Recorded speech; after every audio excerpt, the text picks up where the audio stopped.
My friends, one day a theology professor, she was a religious sister, asked a question to the group of Jesuits in the class. And she asked, "Tell me, what is your charism of your order? What is the charism of the Jesuits? What is the goal and purpose of your order? For example, the charism of the Franciscans is to be with the poor. The Salesians, their charism is to be with the youth and education. And tell me, what is the charism of the Jesuits?" And one smart Jesuit raised his hand and said, "Sister, one of the charism of the Jesuit is to see God in all things." Then another Jesuit raised his hand and said, "Sister, another charism of the Jesuit is marges, doing more for God and for God's people." And the third Jesuit raised his hand and said, "Sister, another charism of the Jesuit is to be available for the poor, for the marginalized, and to do any kind of mission." And the fourth did the same thing and raised his hand and said, "Sister, another charism of the Jesuit is to be contemplative in action." And all these answers are right, are the charisms of the Jesuits. But the professor, that sister, was impressed by the answer what the fifth Jesuit had said.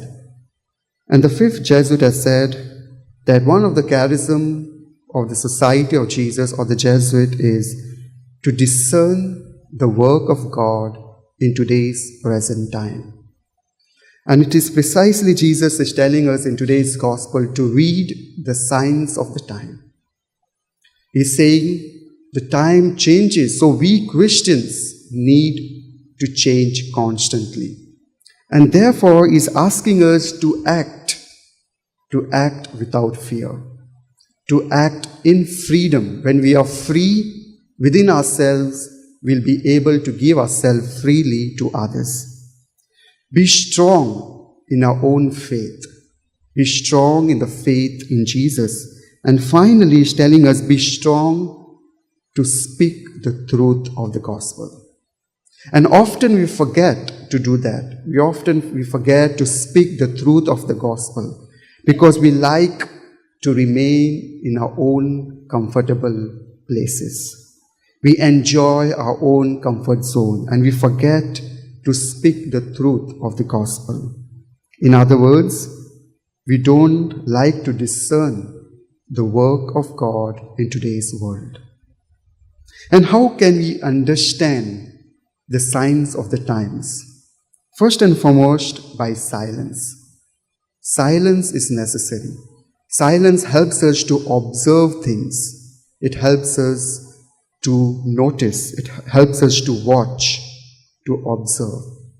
And once we watch and observe, we are invited to reflect. Reflection. Why it's happening. And once the reflection is done, it invites us to pray to God. Take an example of a sin in our life. First and foremost, we need to remain silent and observe how that sin is entering into our life. To observe how that sin is destroying myself. And once you observe that particular sin in your life, you need to reflect why that sin is there within me, why I'm giving myself to that particular sinful habit. That's the reflection. And once you have done your reflection, you need to pray to God to remove that root cause of that sin from my life. And once we do all these three, silence, reflection, and pray, you'll be able to live your life freely and you will be able to understand the signs of the times. But again, some of the people might say or give excuse, how can I read the signs of the time today? I'm not an educated person. I have not done the great theology studies. I have not gone to the university or gone to the college. How can I read the signs of the times? And Jesus beautifully said, you can do it in a most simple and humble way. He said, look at the farmers. They can understand from which side the rain is coming. By looking at the crowd, they can understand from where the rain is coming, how the grass is growing, and they can distinguish the wheat from the weeds in a most simple way, through simplicity, accompanied by silence, reflection, and prayer. We will be able to understand the signs of the time. So today, our task is simple. The first is to examine our own inner self, to examine what's happening within us, and to discern our feelings and emotion. And the second, to analyze what's happening outside, what's happening around us, and to discern the signs of the times.